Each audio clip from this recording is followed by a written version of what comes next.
Hello, Virgo. Welcome to Ula Tea Leaf Readings. My name is Lenor, and tonight I'm going to be reading your tea leaves. All right, Virgo, tonight we have the Four of Cups, which is all about luxury. I have a great affinity for the fours of each suit or element. This one is maybe not my favorite, but what I appreciate about it is a lot of what Crowley said about this card, actually. And if you're wondering, this is the Thoth deck, which was built by, I have all this tea in here that's falling out. Built by Crowley, right? Now, the art is not Crowley. I forget the lady's name. That's terrible, but I do. I'm just going to be straight up. But what he said about the Four of Cups is that this is when pleasure almost becomes routine. And so what does that mean? That we start to expect, right? And it's not as special because it's just how things are, right? It's like when you go from living in an apartment, this is my experience, right? I'm gonna use my little example. You go from living in an apartment, a little tiny, studio, which is, oh my gosh. Oh girl, when I got my first 2-bedroom apartment and I was living by myself, I was balling out. Now, I lived in a tiny town with like one stoplight and my rent was like, nothing basically. But I felt amazing. So it's like going from an apartment to living into, you're moving into some, home, a big home or whatever. And there's obviously kind of, maybe a little bit of a aesthetic, at least, upgrade, right? And at first it feels like, man, I'm living in a hotel. This is like, beyond. And you hope to keep that gratitude and that freshness and it feeling like this is almost like a novelty. But if you're there every day and this is where you kind of conduct your life, you get used to it, right? Suddenly the views aren't as beautiful. Suddenly, it just, you become accustomed, right? And then we risk complacency. Then we risk, even being kind of, frivolous or not maintaining or taking care of the things that we need to because we have come into this place of indulgence. Now, it's not all bad, right? It's not all bad. The luxury is something that, with what's the word? Prudence,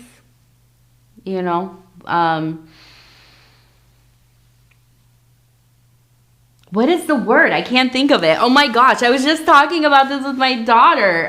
Not in measure, but I can't think of it. If you can think of it, in moderation. There we go. Moderation, in moderation. Okay, now we're going to go into the actual tea leaf reading. I know, I'm rambling here. Oh, speaking of fours, last night we had a bunch of tornadoes in the area. Thankfully, I think the closest one was, a few miles off. And the storm was up. It was loud. My daughter, she is having allergies and we barely slept. Maybe 4 hours. It was like about 4 hours. So between the two, I am just feeling a little bit feral. All right, let's see. So I also want to thank you for being here with me today. It's always such an honor. You know that, Virgo, and you are my people. I am a solo Virgo as well. Okay, stop it.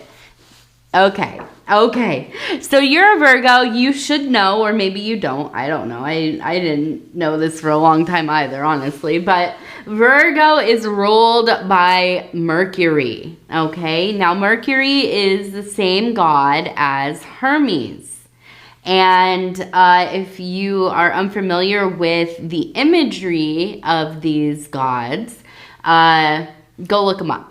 Okay, so we have a person standing here, right? And arms, body, legs, kind of in like a almost frolicking or running kind of posture here.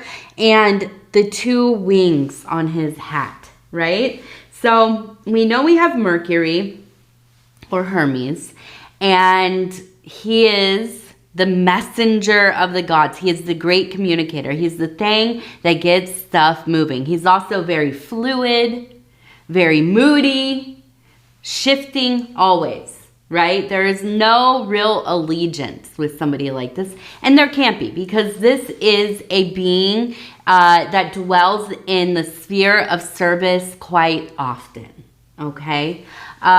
We also have the ibis right here. Now, the ibis is related to Thoth. Okay, this is the Egyptian god of magic, writing, I think mathematics, and so many things. And also, in his various forms, he is the ibis, but he is also kind of in this composite, what are they, like a conjuncted version of Hermes and Thoth together. And we see that in Western Hermeticism. We see that in the Hermetic orders, the old mystery schools. You can look this up.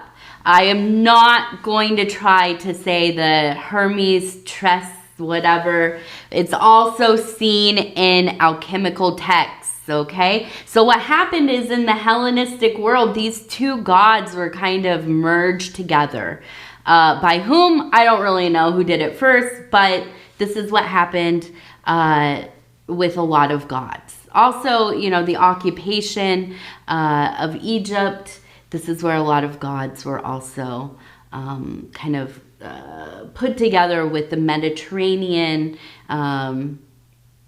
gods, okay? So, or Roman, or, you know, Cretan, and so on and so forth. So, this is a good sign. We have communication flowing. We also have magic. Magic, magic, magic. We have this real sense of the Hierophant of one who is devoted to their path work.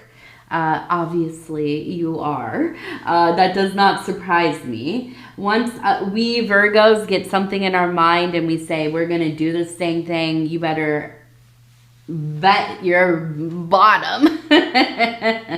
You better bet your bottom that we're going to do it. Now, over here, I want to look at this one. I feel like you come from maybe a social circle or community that you chose to be a part of, maybe in your formative years, in your young adulthood. But I feel like within this group of people, you found a mother figure or somebody who was kind of like, you know, the very matriarchal, I just keep getting the sense of like almost kind of a very rough, very primal, almost kind of a person out of time. Definitely a social outsider. But I almost feel like this is a person that you learned how to survive. Right? I almost kind of feel like it's almost like you were sent out into the world without all of the things that you needed to know. And a lot of that, I think, had to do with the harshness of the world. You went out there a real sweetheart and immediately, you know, challenged, right? Immediately, this disposition that you started out with, just absolutely the universe noticed, right? And sent one ordeal after another your way. So I see you finding this maybe group of people, maybe they're friends, maybe you met them at work, maybe, in college or traveling or whatever it is that you did in your youth. And I see you finding a place where you felt that you could be yourself, maybe for the first time. I feel like there was a lot of self-evolution during this time. Now, I also feel like as you got older, and of course, we grow up, we kind of go our own ways. We have our own lives and start families sometimes, or, just kind of, I think most people, most people I would say, end up kind of, living somewhat solitary lives, even if you have a family, right? There are a lot of us Virgos. We're very connected to people. We're really good at, networking and putting things together and being involved in, I would like groups of things like PTA or, volunteer group, or maybe you're the one that plans the parties at work, or, you're good at these kinds of getting people together, thinking of all the details, getting the system working. And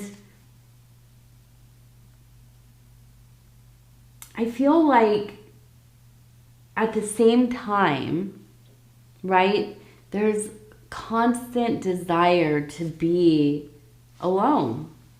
I feel like you're maybe coming up on a cycle of life where there is that need to return to, kind of a beloved state of ours, that hermit, right? And so I feel you really calling on the energies of this person that you knew in this time, in this context, this older woman, and maybe in yourself kind of seeing some of the same qualities. But I see you really embracing your autonomy. And maybe it is. Maybe your kids are out of the house and you're, starting that post-work life, maybe retirement, maybe you're still working part-time, maybe, like most of us, we're going to be working until the day that we kick the bucket, right? But you have more free time. You have this ability to begin looking for something, right? And that's it. There is that something. I feel like it's almost like, have you ever been gold panning before or seen somebody do that? Where they have the gold pan and you put the dirt in from the river or wherever, and you pour, or you get it filled with water, and then you go like this. This may be why I'm good at doing tea leaves, because it is similar actually when I'm drinking my tea. And you kind of do this, and then basically all the fine stuff comes to the top, but also you can see where it separates out the gold, the little flakes of gold, the chunks of gold if you're lucky. And so I feel like it's almost like this knowing that somewhere out in the wilds there is something waiting for you. It's calling to you, and I feel like your heart, it's like the embers. Maybe they're burning a little low, but I feel like when you start following that pull, that intuition, that thing that it's like you just know you need it. You can't live without it. What is it, right? A way to express yourself, a modality that might help you in your healing and your self-evolution. Maybe it is an intelligence, an archetype, an icon, a beloved magical partner. I don't know, but if you can close your eyes and imagine wherever your mind takes you, and there's that little shining thing, the closer you get to it, the more clear it will be. And I feel you being pulled towards it. Now, I want to take a look here. We also have, it looks like, a crab in the middle. We have the crab in the middle. We also have what looks like a wolf. We have the eyes, we have the nose, we have the mouth, the ears up here. Kind of even more like a werewolf, I would say.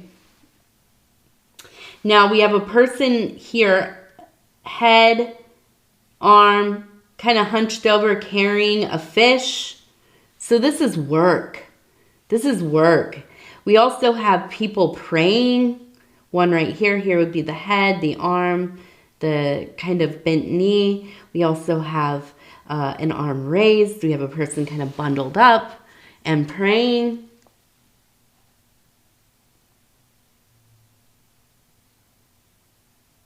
I feel like you are often being kind of ping-ponged or, yeah, back and forth between this real desire to build up your life, to get that money, stack those coins, right? Get the bag, whatever, however you want to say it, to build something for yourself, right? To be able to look at it and say, I did this. And you know what? It's successful. And you know what?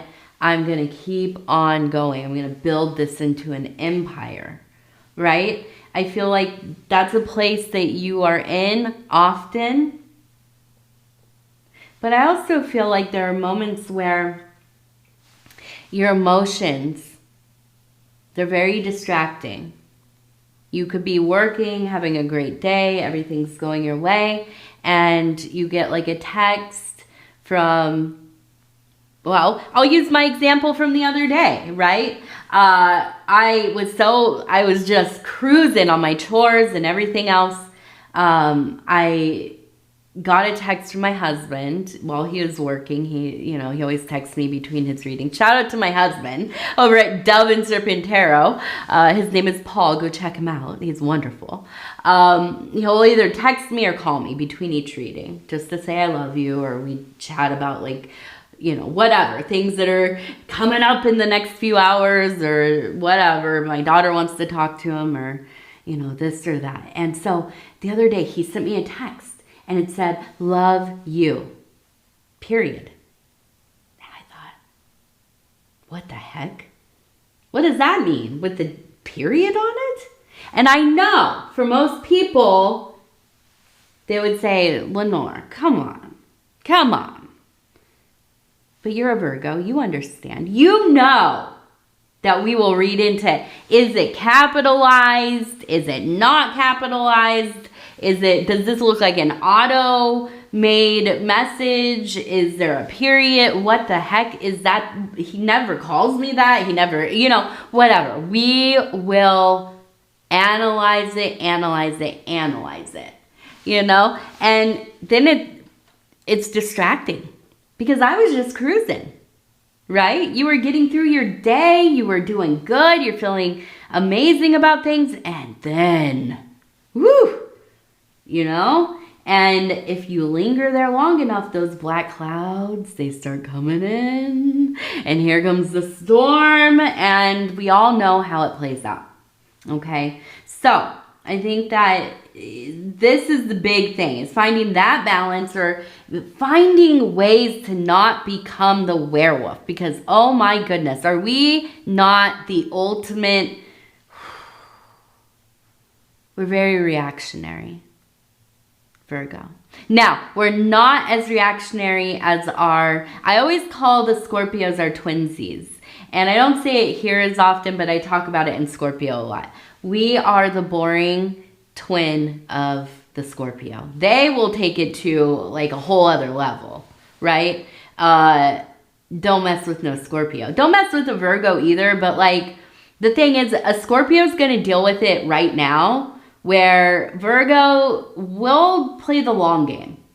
Oh yes, I will remember in 12 years. Oh my gosh, I remember one time this dude from high school tried to add me on Facebook. I mean, literally 15 years later, after I graduated, immediately I messaged him, "You were really mean to me in drama." And he said, "That was so long ago." I said, "You made my life hard." He said, "Well, I'm sorry." Okay, block. You know what I mean? We don't forget. So I feel like it is really about finding that thing that can help. Okay, whatever the technique is, if it is like stimming, if it's going out in the backyard and screaming, if it is doing one of those like, going and breaking stuff like demo, or, I don't know what they're called. It's like a room that you can pay to go in there and beat stuff up with like a hammer or something. I don't know. I've never been to one. But you could, for me, my new thing, cutting wood, just putting my whole body into it. Doing something that changes your flow of thinking, right? And this is one I really like. I learned this when I was doing DBT, dialectic behavioral therapy, I think it is. And one thing that I learned was, if you are like really upset, you're, angry, feeling anxious, feeling kind of like, I feel like I'm suffocated in this room, I got to get out of here. And you have the opportunity to like take a shower or get in water, right? So when you're feeling this kind of heightened state, you want to take like a cooler shower to bring down your temperature. Okay, that will help a lot. Also, on the other side, if you're feeling kind of depressed or, lethargic, you can't get going, you want to take a warmer shower to kind of ease the tension of the muscles, starting to feel a little more loose, and so on and so forth.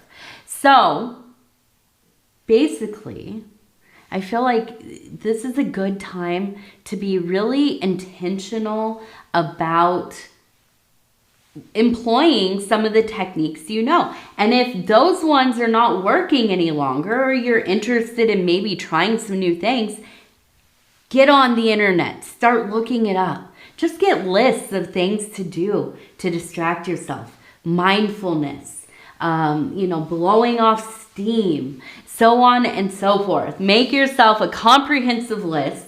And actually, you know what? Maybe I will work on that, and maybe I'll post it. Because we talk about these things a lot in my readings, and maybe it would be useful to have a place to kind of look over some of them.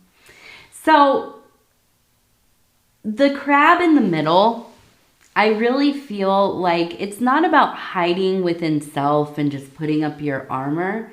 I feel like it's about going slower.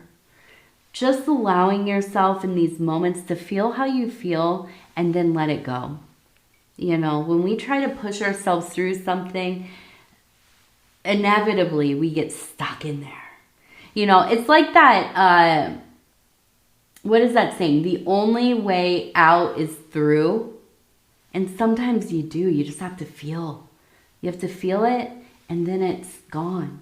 It doesn't linger. But when we do everything, mental, emotional, psychic gymnastics to not feel something, that's when it really gets stuck to us, doesn't it?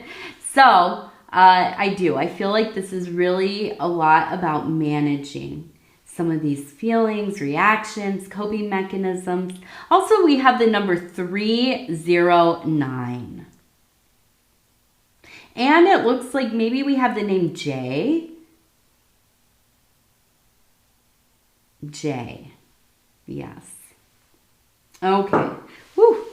All right. I gotta get a drink of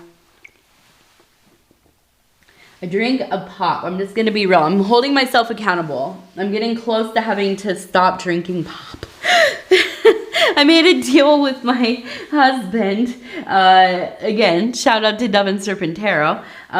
Some of you might know I've been on like a real health journey this last year. I have been trying to build up my my physical stamina and endurance, and you know, just basically get in shape so I can keep up with my daughter and feel better in general. And so I've been exercising a lot, doing intentional movement, and I've lost a lot of weight. Pretty soon it'll be up on 100 pounds, actually. And so I made a deal with my husband, who's also on his own journey. And I won't go into the specifics, but it has to do with this realm of wellness. And his side was, and I will leave that, you know, I'm not going to say because that's his business, but my side was, I have to quit drinking pop all the time, diet pop all the time. And I know it's bad for me, and I know you'll say it. I've really limited it. I was off of it for a while, but my goodness, it crept back in. I have to be honest. And so I'm holding myself accountable. And if you do want to tell me not to drink it, go ahead, because I need the support. I'm trying to get just to a little bit of tea, a little bit of kombucha, and water. Water. Okay, so we have the letter M. And again, the turtle. There's really this feeling of like slowing down, because you're working a lot. Pulled in a lot of different directions. You have a lot of stuff going on. But it almost feels like failure, I think, to slow down for a lot of Virgos. I feel like even just taking a day to yourself, it almost feels like you need to ask permission. And I think that, you know, part of the kind of holistic evolution that we're really working towards, I feel like trying to de-guiltify, right? De-guiltify rest. And I'm just going to sit with that for a second. To realize that rest is not just, you know, a waste of time or not doing anything. It's actually very important to the process. And that's something I think a lot of us Virgos have to wrap our minds around, right? And to really integrate into our, you know, beliefs about the world and ourselves, and, you know, how we maybe should exist within the system. And so I feel like this is a time where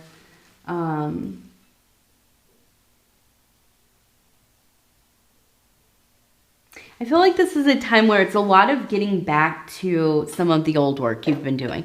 Because I feel like, even as I'm saying this, I can feel in my mind's eye this feeling of like, I've already done this before. I know I can do it, right? And this is more about getting back to where you want to be, because you know you've already been there, right? And maybe you got a little off course, or maybe, you know, circumstances have led you away for a few years, and now you feel like you're ready to get back to yourself, get back to that balance. Okay, we're going to do 3 lucky numbers. We have number 7. Oh, that one barely went. Number 33, 733. I'm going to guess a number in my head. What are you going to say? I'm going to say 42. I'm never right. Okay, 82. What? So close. Very close. We're really dealing with 4s and 8s and 2s. Oh my goodness. All right, so let's go ahead. We're going to end with our indigo sage affirmation cards, and I'll just flip through here. and we'll stop where it feels right. Ooh, the little wheat. I love, it reminds me very much of Demeter. 34, paradox, softly strong. You are one with the flow of the Tao. Let the winds of change move through you. Let the winds of change move through you. Absolutely. All right, Virgo, I love you. I love you. I love you. And thank you for being here. Now, if you have any prayer requests, please put them in the comments, or you can email them to me over at ulaishere@gmail.com. I know some people don't like to put their business on the comments, and that's okay. I feel you, I understand. You can email it over. If you do email me and, it's like an email I'm going to reply to, you're asking a question or something, do not be deterred if it takes a couple of weeks. I'm just going to be honest. I am a little behind on some of my communications, and I could give you a million excuses, but basically I've just limited myself to so many a day because I am a very introverted person, and I just get burnt very quickly with social interactions. And that's nothing personal to anybody. It's just the way I've always been. And also, I'm neurodivergent, and so there are other factors there as well. But yes, I'm not ignoring you. I will get back to you, I promise. And what else? Yeah, I think that's it. All right, Virgo, I love you. Please take care of yourself. If you want to like, subscribe, or leave a comment, I'd love to hear from you. Take care of yourself. Good night. Good night. Good night.